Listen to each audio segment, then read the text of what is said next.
Function కైనా order చేయండి 8919763872 www.sanatanjal.in. బా కానీ ఇంత వివరంగా మాత్రం ఎవరు చెప్పలేదు మేడం. సీరియస్గా చాలా బాగుంది. Wonderful wonderful. అండ్ ఇంకొకటి మేడం, ఫ్యాటీ లివర్ వస్తుంది కదా, దానికి కారణం ఏంటి? ఏం తప్పు చేస్తే వస్తుంది fatty liver? Fatty liver high carb diet sir. అవునా? ఫ్యాటీ లివర్ మెకానిజం చెప్తాను సార్. ఇది అర్థమైతే గనక చాలా మంది వాళ్ళ ఈటింగ్ ప్రాసెస్ మార్చుకుంటారేమో అని అని నమ్ముతున్నాను. ఇప్పుడు మీరు అన్నం తిన్నారు, గ్లూకోజ్ ప్రొడ్యూస్ అయ్యింది. ఓకే, గ్లూకోజ్ బ్లడ్ స్ట్రీమ్ లోకి వెళ్ళింది. ఇప్పుడు ఆ గ్లూకోజ్ ఎక్కడ ఉండాలి? బ్లడ్ స్ట్రీమ్ లో ఉండాలా, సెల్స్ లోపల ఉండాలా? ఖచ్చితంగా సెల్స్ లోపల ఉండాలి. ఓకే, ఇప్పుడు మీరేం చేస్తున్నారు? ప్రతిసారి ఏదో తింటున్నారు. ఓకే, గ్లూకోజ్ రిలీజ్ అయ్యాక ఆ గ్లూకోజ్ ని సెల్స్ దాకా తీసుకుని వెళ్ళేది insulin. Insulin is the key. అంటే బండికి తాళం లాంటిది ఇన్సులిన్. తాళం లేదే కార్ స్టార్ట్ అవ్వదు కదా, అలాంటిది. సో ఇప్పుడు ఈ ఇన్సులిన్ రిలీజ్ చేసేది ఎవరు? ప్యాంక్రియాస్ లో ఉన్న బీటా సెల్స్. ఇవి ఇన్సులిన్ రిలీజ్ చేస్తాయి. ఇన్సులిన్ ఏం చేస్తుంది? ఆ సెల్ గ్లూకోజ్ ని పట్టుకుని సెల్స్ దగ్గర తీసుకుని వెళ్ళి, తీసుకో లోపల గ్లూకోజ్ వచ్చింది, నీకు ఎనర్జీ కావాలి కదా అనేసి అంటది. సెల్ ఏమంటే ఇందాకలోనే వచ్చే ఎనర్జీ పట్టుకొని ఎన్నిసార్లు నేను తీసుకోవాలి, పని పాట లేదా? మన ఇంటికి చుట్టమైనా ఒక్కసారి వస్తే బాగుంటది కానీ ప్రతిసారి రోజుకి 3-4 సార్లు వచ్చేసి అంటే చుట్టమంటావా? ఈ పని పాట లేదు, ప్రతిసారి వస్తున్నా అనుకుంటాం. సేమ్ మన మన తిన్న హ్యాబిట్స్ బట్టి ఏదో ఒకటి తింటూనే ఉంటాం. ప్రతిసారి ఏదో ఒకటి తినడం, ఇన్సులిన్ రిలీజ్ చేయడం, ఆ గ్లూకోజ్ ని కాస్త ఇన్సులిన్ సెల్స్ దాకా తీసుకుని వెళ్ళడం. ఇప్పుడు ఏం జరుగుతుంది తెలుసా? మీరు 2 పాయింట్స్ చేస్తారు. ప్యాంక్రియాస్ ని ఎగ్జర్ట్ చేస్తున్నారు, అనవసరమైన పని. అనవసరంగా ఇన్సులిన్ రిలీజ్ చేస్తున్నారు. ఇప్పుడు ఆ గ్లూకోజ్ సెల్ లోపలికి వెళ్ళిపోయేసరికి బాడీ ఇన్సులిన్ ఇంకొక సిగ్నల్ పంపిస్తుంది. నువ్వు పంపించిన ఇన్సులిన్ సైన్యం తక్కువైంది, ఇంకొంచెం సైన్యాన్ని తీసుకొని పంపించు ఇన్సులిన్ ని, దాని లోపల తోసేద్దాం అనేసి. అక్కడ సైన్యం ప్రాబ్లం కాదు, మీరు మాటికి ఇవ్వడం స్పైక్ ని, గ్లూకోజ్ అంత గ్లూకోజ్ ని అవసరం లేనప్పుడు ఇచ్చేయడం ప్రాబ్లం. చాలా మంది పల్లీలని ఏదో ఒకటి నోరాకుండా తింటూనే ఉంటారు వితౌట్ గ్యాప్. ప్రతి 2 గంటలకి ఇలా నిసాద్ అనేసి కాదు సార్, అది చాలా క్యాలిబ్రేటివ్ గా తినాలి. సో ఇప్పుడు ఏమవుతుందంటే సెల్ లోపల గ్లూకోజ్ ఏదైతే వెళ్ళలేదు, it is being resisted. That is called insulin being resisted at the cells, primary cause of blood sugar spikes. అదేమవుతుందంటే ఇప్పుడు మెయిన్ మెకానిజం ఇక్కడ మొదలవుతుంది. ఎప్పుడైతే బ్లడ్ స్ట్రీమ్ లో ఇంత గ్లూకోజ్ ఉంటుందో, బాడీ అంత గ్లూకోజ్ బ్లడ్ స్ట్రీమ్ లో ఉండనివ్వదు. లివర్ సిగ్నల్ పంపిస్తుంది ఇన్సులిన్ కి, ఆ గ్లూకోజ్ అంతా అక్కడ ఉంచొద్దు, హోమోస్టాటిస్ మెయింటైన్ చేయాలి, అంత గ్లూకోజ్ ఉంటే బ్లడ్ థిక్ అయిపోయి వేరే ప్రమాదం వస్తుంది, యు బ్రింగ్ ఇట్ హియర్, ఇక్కడ తెచ్చి నేను సర్దుబాటు చేస్తానని మన ఇంట్లో రేషన్లు ఎక్కువ అయిపోతే ఏం చేస్తాం? స్టోర్ రూమ్ లో కుక్ చేస్తాం కదా, ఎక్స్ట్రా అయిపోయింది యూజ్ చేయింది. సేమ్ అదే పద్ధతిలో ఆ గ్లూకోజ్ ని కాస్త ఫస్ట్ లివర్ దాని లోపల ఎంత అయితే అంత ఉంచుకుంటుంది. అవునా? ఓకే, కొంచెం ఉంచుకొని మిగతాది మీ పొట్ట విసరల్ ఫ్యాట్ రూపంలో, మీ జెనెటిక్ డిస్పోజిషన్ అంటే మీ వంశపరంగా మీకు ఎక్కడ ఫ్యాట్ అక్యుములేషన్ ఉంటుందో దాని పరంగా కూడా జమ చేసేస్తుంది. ఇలా ఒక్కసారి అవ్వదు కదా, అవుతూనే ఉంటుంది డే మొత్తంలో. అప్పుడు ఏమవుతుంది? లివర్ లో ఫ్యాట్ జమ అవ్వక ఆల్కహాల్ తాగని వాళ్ళలో కూడా ఇలాంటి పద్ధతుల వల్ల ఫ్యాటీ లివర్ వచ్చే ఛాన్సెస్ ఎక్కువ. యాక్చువల్లీ మీరు ఏమంటారు అనుకున్నా అంటే, మందు కొట్టక ఆపేస్తే ఫ్యాటీ లివర్ తగ్గుతుంది అని అంటారేమో అనుకొని ఆ ప్రశ్న వేసా. మందు తాగని వాళ్ళలో కూడా ఫ్యాటీ లివర్ ఉంది. Okay, non alcoholic fatty liver disease అంటారు దాన్ని. సో వాళ్ళు మందే తాగలేదు, మందు చుక్క కూడా వాళ్ళ జీవితంలో చూడలేదు, వాళ్ళకి ఎలా వచ్చింది?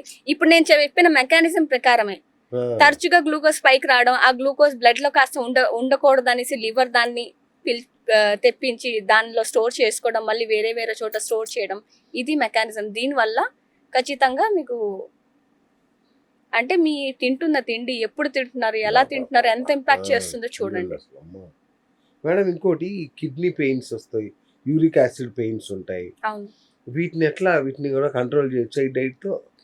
యూరిక్ యాసిడ్ పెరిగి ఉందనంటే ఖచ్చితంగా మీకు గౌట్ అది అక్యుములేట్ అయ్యి జాయింట్స్ దగ్గర పెయిన్ అది ఉంటుంది సార్. సో ఏం ఇండికేట్ చేస్తుందంటే మీ కిడ్నీ ఫంక్షనింగ్ ఎలా ఉంది అన్నది ఇండికేట్ చేస్తుంది. సో ఫిల్టరేషన్ రేట్ ఎలా ఉంది అన్నది చూడాలి. ఫిల్టరేషన్ రేట్ దెబ్బతిన్నా మీ కిడ్నీ అన్నది అంటే uric acid is a waste product, బయట బాడీ నుంచి బయటకి పోవాలి. అది పోని పరిస్థితుల్లో ఏమవుతుంది? లోపల జమ అయిపోతుంది. కిడ్నీలో కాదు సార్, జాయింట్స్ లో. స్టోన్స్ గా కూడా మారొచ్చు. కొన్ని కేసెస్ లో స్టోన్స్ గా కూడా మారుతుంది, కొన్ని కేసెస్ లో గౌట్ లా అంటే మీ జాయింట్ చుట్టూ అక్యుములేట్ అయిపోతుంది, ఎక్కడ పెట్టాలో అర్థం కాదు. సో జాయింట్ చుట్టూ కూడా గౌట్ లాగా ఫామ్ అవుతుంది. సో దాన్ని కూడా కిడ్నీ ఫంక్షనింగ్ ఇంప్రూవ్ చేసే డైట్స్ ఉంటాయి సార్. ఫస్ట్ కారణం ఏంటి, ఫంక్షనింగ్ ఎలా ఉంది, కిడ్నీ ఫంక్షనింగ్ ఎంత డిటోరియేట్ అయిపోయింది, ఎందుకు ఎలిమినేషన్ చేయలేకపోతుంది డిసీజన్ బట్టి మీరు డైట్ ప్లాన్ చేయాలి సార్ ఖచ్చితంగా. మొత్తం అనాలిసిస్ చేసి ఒక ఒక ఒక డిస్ఫంక్షనింగ్ అవుతుందంటే ఎందుకు ఏంటి అని తెలుసుకుని దాన్ని బట్టి కూడా ప్లాన్ చేయొచ్చు. మరి ఆటో ఇమ్యూన్ డిసీజెస్ పరిస్థితి ఏంటి madam? Auto immune most of the time genetic ఉంటుంది సార్, అండ్ స్ట్రెస్ రిలేటెడ్ ఉంటాయి చాలా మట్టుకు. ఎక్స్ట్రీమ్ క్రానిక్ స్ట్రెస్ కి గురయ్యి, అంటే చిన్న ఎగ్జాంపుల్ చెప్తాను. ఆటో ఇమ్యూన్ ఎలా అంటే మనది మీ ఇంకో వాళ్ళది తేడా లేకుండా మీరు అంటే శత్రు ఎవడో మిత్రు ఎవడో తెలియకుండా అన్నాన్ని కలిపి కొట్టేస్తే ఎలా ఉంటుంది, అలాగా ఆటో ఇమ్యూన్ అన్నది మన బాడీ మీదే దాడి చేసేస్తుంది, తనకు తెలీదు. అంటే ఒక గోడ మీద ఈగ ఉంటే ఆ ఈగని చంపడం గురించి ఆ గోడను కొడుతున్నారు, లేకపోతే మీ చెంప మీద ఈగ వాలిందో దోమ ఉందా, వెన్ యూ హిట్ ఇట్ మీరు కొడితే మరి మీ చెంప కూడా తగులుతుంది కదా, మన బాడీ అదే చేసుకుంటుంది. ఆ దోమను కొట్టడానికి గురించి ఆ చెంప కూడా వాయించుకుంటుంది. అదే auto immune condition. So inflammation వల్ల మేడం చాలా అంటే ఇన్ఫ్లమేషన్, గట్ లీకీ గట్ తగ్గిస్తారా? తగ్గించాలి సార్ ఖచ్చితంగా, తగ్గించాలి సార్. మీరు తగ్గిస్తారా? అది నాకు మీరు ఏం చేస్తారో కావాలి నాకు. ఇన్ఫ్లమేషన్ తగ్గిస్తాను సార్. ఇన్ఫ్లమేషన్ కి కారణం ఏంటి అంటే, ఇన్ఫ్లమేషన్ అనగానే ఇప్పుడు మీ ఇల్లు ఉంది సార్, మీ ఇల్లుకి వేరే వేరే రూట్స్ ఉంటాయి వచ్చే మనిషిని బట్టి.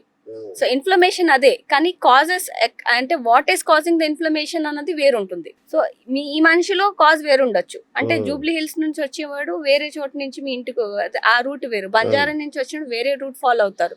సేమ్ మీ వచ్చేది మీ ఇంటికి అయినా రూట్ వేరు అయిపోయింది కదా. సేమ్ అలాగే మీకు ఇన్ఫ్లమేషన్ ఉందంటే మీకున్న కారణాలు ఏంటి తెలుసుకోవాలి. ఇండివిజువల్ చాలా పర్సనలైజ్ ఉంటుంది, అది మనిషికి ఒక కారణం ఉండొచ్చు. రైట్. ఇంకోటి మేడం, ఈ మధ్య డిప్రెషన్ లోకి వెళ్ళిపోతున్నారు జనం. స్ట్రెస్ ఎక్కువైపోయి, ప్రొఫెషనల్ గా కావచ్చు, ఇంట్లో స్ట్రెస్ ఎక్కువైపోయి, ఈ స్ట్రెస్ ని తగ్గించడం ఫుడ్ వల్ల అవుతుందా మేడం? ఐ మీన్ డైట్ వల్ల అవుతుందా? ఫుడ్ వల్ల పూర్తిగా కాదు సార్, కానీ ఫుడ్ అనేది మీ స్ట్రెస్ లెవెల్స్ ని ఇంపాక్ట్ చేస్తుంది. ఎగ్జాంపుల్, మీరు స్ట్రెస్ లో ఉన్నప్పుడు చూడండి మీ క్రేవింగ్స్ ఎక్కువైపోతాయి, అది తినాలి ఇది తినాలి అనిపిస్తుంది. అప్పటిదాకా తినాలని ఉండదు, స్ట్రెస్ లో ఉన్నప్పుడు అది తెప్పించుకుని తిందాం ఇది తెప్పించుకుని తిందాం అనేసి తినేసే వాళ్ళు ఉన్నారు. సో ఎప్పుడైనా సరే మీరు స్ట్రెస్ గా ఫీల్ అవుతున్నారంటే, ఒక్కసారి డిప్రెసివ్ గా ఫీల్ అవుతున్నారంటే మీ థైరాయిడ్ గానీ వైటమిన్ డి గానీ ఖచ్చితంగా చెక్ చేయించండి. వైటమిన్ డి లోగా ఉన్న వాళ్ళలో కూడా ఈ సుమారు డిప్రెషన్ కైండ్ ఆఫ్ ఫీలింగ్స్ ఉండే ఛాన్సెస్ ఎక్కువ ఉంటాయి. అవునా? ఓకే. సో మీ పోషకాలు, the way you eat also has an impact on your overall health. Okay. మరి ఇంకా స్ట్రెస్ కండి, స్ట్రెస్ ఫుడ్ అనేది రోల్ ప్లే చేస్తుంది, కానీ స్ట్రెస్ కి తగ్గించడానికి మీరు పారాసింపథెటిక్ నర్వస్ సిస్టమ్ యాక్టివేట్ చేయాలి. సో మన బాడీలో సిస్టమ్స్ లో సింపథెటిక్ నర్వస్ సిస్టమ్ అనేది ఫైట్ ఆర్ ఫ్లైట్ అన్నది ఇచ్చేస్తుంది. పారాసింపథెటిక్ అనగానే రెస్ట్ అండ్ డైజెస్ట్. మీకు డైజెషన్ బాగాలేదు అని అంటే మీ పారాసింపథెటిక్ నర్వస్ సిస్టమ్ ప్రాపర్ గా ఫంక్షన్ కావటం లేదు అని. అందుకే మీకు చూడండి, ఎగ్జామ్ ఉంది కానీ ఏదైనా ఇంపార్టెంట్ మీటింగ్ ఏదైనా ఉందన్నప్పుడల్లా మీకు you'll feel that emotional eating అంటే కూడా అదేనా? అదే ఎమోషనల్ ఈటింగ్ వేరు. ఓ మళ్ళీ అదొకటి వేరా? ఓకే. అంటే ఫుడ్ ని రివార్డ్ సిస్టమ్ గా యూజ్ చేయడం జనరల్ గా పిల్లల్లో చేస్తుంటాం. ఇది ఒకటి చేసి నీకు చాక్లెట్ అస్సలు చేయకూడదండి, అస్సలు చేయకూడదు. అక్కడే పిల్లలకి అసలు ఏం తినాలి ఏం అర్థం కాదు, మనమే ఇప్పిస్తాం. We spoil their habits. అలవాటు చేశాక మానే అంటే పిల్లలకి ఏం తెలుస్తుంది? They are like white paper. మీరు ఏదైతే దాని మీద డ్రా చేస్తారో అదే ఉంటుంది. సో చిన్నప్పటి నుంచే వాళ్ళ పోషకాలు అనేది చాలా కేర్ఫుల్ గా తీయాలి. స్ట్రెస్ ఇవాళ చాలా రోల్ ప్లే చేస్తుంది most of the disease progression లో. స్ట్రెస్ పెరిగే కొద్ది కార్టిసాల్ పెరుగుతుంది, కార్టిసాల్ పెరిగే కొద్ది మీ బాడీలో ఫ్యాట్ పెరిగిపోతుంది. If a person is always stressed out, ఇంకా వాడు వెయిట్ లూజ్ చేస్తాడు అన్నది ఎక్స్పెక్ట్ చేయకండి. అంతే సార్, మీరు కార్టిసాల్ పెరుగున్నప్పుడు ఫ్యాట్ ఎక్కువ డిపాజిషన్ పెరుగుతుంది, ఫ్యాట్ బాడీ లూజ్ చేయదు. అలాంటప్పుడు వెయిట్ ఎలా లూజ్ చేస్తారు? చేసిన మజిల్ వాటర్ పోతుంది, which is of no use.